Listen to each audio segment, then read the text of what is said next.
do Evangelho de nosso Senhor Jesus Cristo segundo São Lucas. Naquele tempo estava Jesus expulsando um demônio que era mudo, e depois de ter expulsado o demônio, o mudo falou, e as turbas admiraram-se. Alguns, todavia, disseram: ele expulsa os demônios em virtude de Beelzebu, príncipe dos demônios. E outros, para o porem à prova, pediam-lhe um prodígio do céu. Ele, porém, conhecendo os seus pensamentos, disse-lhes: todo reino dividido contra si mesmo acaba na ruína, caindo casa sobre casa. Ora, se Satanás está dividido contra si mesmo, como pode manter-se de pé o seu reino? Já que dizeis que é por virtude de Beelzebu que eu expulso os demônios. Se é por virtude de Beelzebu que eu expulso demônios, por virtude de quem é que os vossos filhos os expulsam? Por isso eles serão os vossos juízes. Ora, se é por virtude de Deus que eu expulso os demônios, certamente chegou para vós o reino de Deus. Quando um valente bem armado guarda a entrada da sua casa, estão em segurança os bens que possui. Mas se sobrevier outro mais forte que ele e o vencer, tira-lhe todas as armas em que confiava e reparte os seus despojos. Quem não está por mim, está contra mim, e quem não colhe comigo, desperdiça. Quando o espírito imundo saiu de um homem, vagueia por lugares áridos em busca de repouso. Não o encontrando, diz: voltarei para minha casa de onde saí. E quando vem, encontra-a varrida e em ordem. Então vai arranjar outros 7 espíritos piores do que ele, e entrando, ali se instalam. E o último estado daquele homem torna-se pior do que o primeiro. Ora, aconteceu que enquanto ele dizia isto, uma mulher, levantando a voz do meio da multidão, disse-lhe: bem-aventurado o ventre que te trouxe e os peitos que te amamentaram. Ele, porém, disse: antes, bem-aventurados aqueles que ouvem a palavra de Deus e a põem em prática. Em nome do Pai, e do Filho e do Espírito Santo.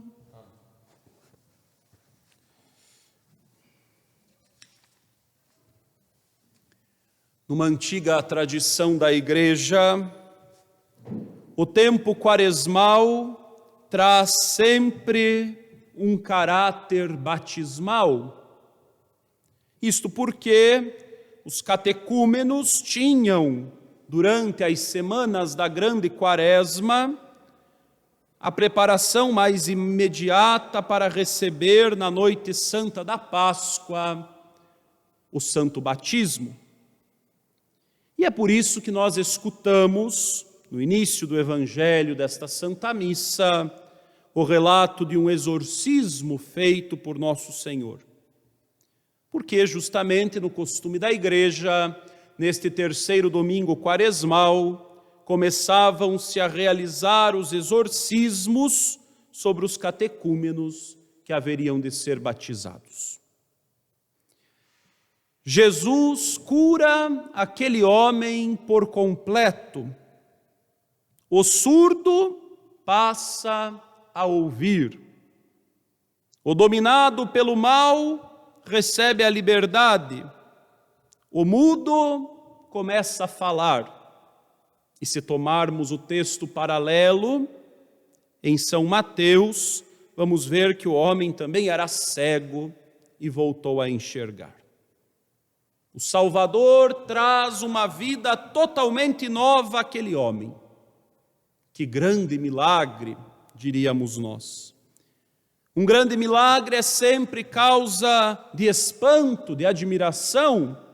E o Evangelho diz que as multidões de fato se admiraram.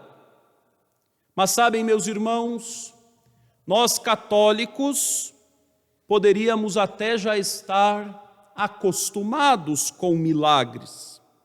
Afinal de contas, o Senhor não só os fez, como deu à sua igreja a potestade de fazer milagres. A igreja continua no mundo a obra do seu divino esposo. E especialmente isto aconteceu com cada um de nós no nosso batismo. O batismo tem sempre esta força, expulsa o mal e nos faz ver, ouvir, proclamar a glória do Senhor. Por isso mesmo o rito do batismo conserva os exorcismos, pelos quais se pede que aquele que vai receber a vida nova do batismo seja liberto primeiro de todo o mal. Afinal, ninguém pode receber a graça do batismo se ainda estiver sob o jugo do mal. E isto acontece. Pela força da oração da igreja, o Senhor continua realizando em cada alma, em cada pagão, o mesmo milagre que fez no início do Evangelho. Na graça do batismo, a alma que antes estava sob o jugo do mal se torna a habitação da Trindade Sacrossanta. Nosso Senhor é o homem mais forte que chega na casa da nossa pobre humanidade, despoja o maligno de todo o seu poder, despoja-o de suas armas, para que ele, o homem mais forte, possa reinar nos nossos corações. Mas infelizmente, meus irmãos, nós, por desgraça, por nossa própria culpa, ou como rezamos no Confiteor, por nossa culpa, nossa máxima culpa, acabamos voltando a estar sob esse jugo pesadíssimo do maligno. Isto acontece quando caímos no pecado, especialmente no pecado grave, e aí, quando fazemos isto, para usar uma expressão daquele ato de reparação ao coração de Jesus, nós sacudimos de nossos ombros o suavíssimo jugo da lei de Deus, para de novo nos colocar sob o jugo do demônio. Atenção, meus irmãos. É preciso sempre lembrar o fardo pesado, o jugo que nos oprime os ombros, o jugo do mal, o jugo do pecado, é o jugo do demônio, não o contrário. A lei de Deus na nossa vida, em nossa alma, é um suave jugo de amor. Mas nos enganamos, deixamos que o espírito do mundo tome conta de nós e vamos nos enganando e achamos que seguir a Deus é que é custoso, seguir a Deus é que é difícil, cumprir a lei de Deus é que é pesado. Às vezes até podemos dizer que achamos que converter-se, seguir a igreja, seguir os mandamentos, atrapalha-nos de viver a vida.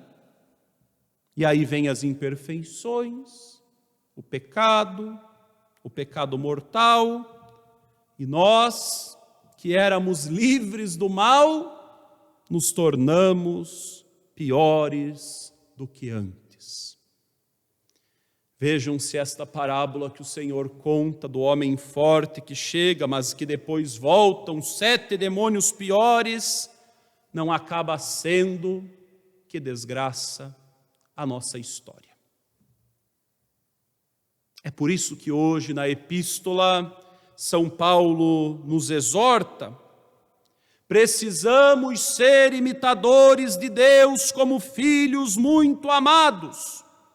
Quando caímos no pecado, não estamos imitando a Deus. Quando viramos as costas para Deus e vamos aos prazeres deste mundo, caímos de novo sob o jugo do diabo, não estamos imitando a Deus, imitamos o maligno. A cada pecado grave, perdemos o céu. Voltamos a ser escravos. Nós, que já éramos filhos de Deus, que já vivíamos na liberdade e na glória dos filhos de Deus, voltamos à escravidão. Mas a misericórdia divina não tem limites. E para nos amparar, nosso Salvador nos deixou mais um sacramento que vai ter força de um verdadeiro exorcismo na alma do pecador. A penitência. O Concílio Tridentino, retomando uma expressão de Tertuliano, dirá que a penitência é a segunda tábua de salvação, uma vez que nossos primeiros pais caíram, pecaram, aconteceu o naufrágio, estavam naufragados, perdendo a graça, mas veio à humanidade a primeira tábua de salvação, o santo batismo.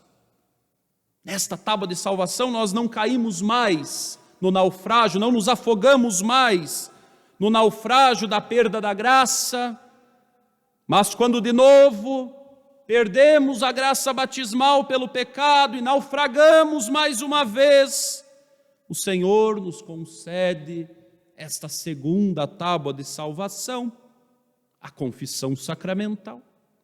E pela confissão sacramental, de novo, o Senhor expulsa o maligno e nos dá a liberdade dos filhos de Deus. Nós sabemos, pelo estudo do catecismo, aqueles passos para uma boa confissão. O exame de consciência, a contrição, o propósito de não mais pecar, a confissão sacramental, o cumprimento da penitência determinada pelo confessor. O primeiro passo para uma confissão bem feita, frutuosa, com força verdadeira de exorcismo, é o exame de consciência. Vamos hoje meditar apenas sobre este passo, sobre este primeiro passo para uma boa confissão, porque me parece que no espírito mundano do relativismo, do subjetivismo que tem tomado conta do pensamento da sociedade, me parece muito que o exame de consciência, seja o passo mais urgente para ser resgatado. Sim, porque se fizermos um bom exame de consciência, se tivermos boa consciência dos nossos pecados, a contrição, o bom propósito, o procurar a confissão, o reparar o mal, serão praticamente consequência. Meus irmãos, precisamos formar constantemente a nossa consciência na vontade de Deus.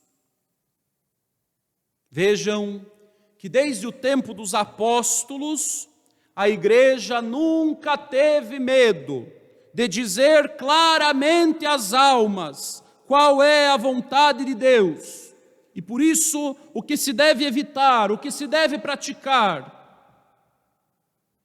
Hoje em dia há muitos que acham que a igreja não deveria mais apontar se este é ou não um pecado grave, que não se deve mais falar tanto disso, mas basta relermos a epístola desta Santa Missa, que vamos encontrar São Paulo apontando diretamente. São Paulo, sem temor algum, ele que, como mesmo diz, pregava a palavra quer agradasse, quer não agradasse, e São Paulo vai apontar fornicação, impureza, avareza, palavras torpes ou loucas, idolatria. São Paulo vai elencar, E basta ler as outras cartas para ver que não é a única vez que faz isto nesta carta aos Efésios. Em outras cartas fará elencos maiores daqueles pecados que não nos levarão para o céu, daquilo que como católicos devemos abandonar. Formemos nossas consciências. Não descuidemos da nossa salvação. Busquemos estudar a nossa fé. Seja lendo boas obras católicas, estudando o catecismo. É assim que nós vamos formar nossa consciência. É assim que vamos preparar nossa alma para o arrependimento sincero. É assim, conhecendo mais a nossa fé, para poder formar melhor nossa consciência, que, como nos dizia o introito desta Santa Missa, nós teremos os nossos olhos sempre fixos no Senhor. Que a Virgem Santíssima interceda por nós e nos ajude a formar as nossas consciências na vontade do seu divino Filho, nosso Senhor. Amém. Em nome do Pai, e do Filho e do Espírito Santo.